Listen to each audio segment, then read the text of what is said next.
The BikeRegister Permanent Marking Kit is most popular with the police as it is visible and permanently marks the frame of your bike with your unique BikeRegister ID.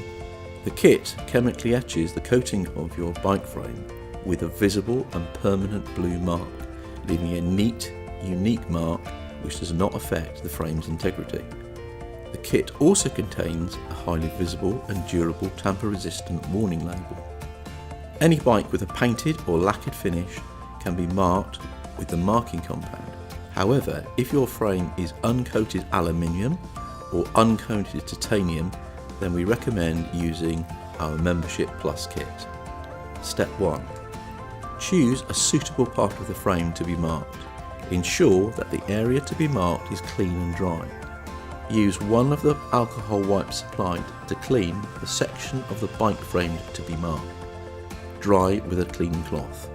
Step 2. Peel the backing off the BikeRegister stencil. Make sure the stencil is firmly stuck down on the bike by using the backing paper previously removed from the stencil to smooth it out, ensuring that there are no air bubbles. Step 3. Squeeze out a small amount of the compound into a receptacle, not plastic. You only need a small amount of the marking compound, enough to fill each of the matrix holes that make up the marking message/code. Please note that there is more compound in the tube than what you will need. With the spatula, take a small amount of the compound to spread onto the stencil, making sure that each of the matrix holes are filled with the compound.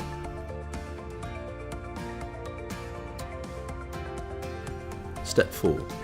After 30 seconds and no longer, dab off any excess compound with absorbent tissue paper.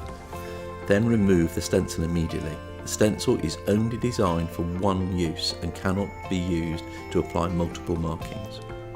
Do not leave the compound on for longer than the recommended time of 30 seconds, as this will not improve the marking.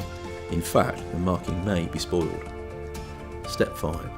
To dry and cure the marking, immediately wipe over with the other alcohol wipe supplied. Step 6. Apply the BikeRegister warning label to clean and unmarked areas of the bike frame. Step 7. Register your bike on BikeRegister using the kit and PIN number on the membership card.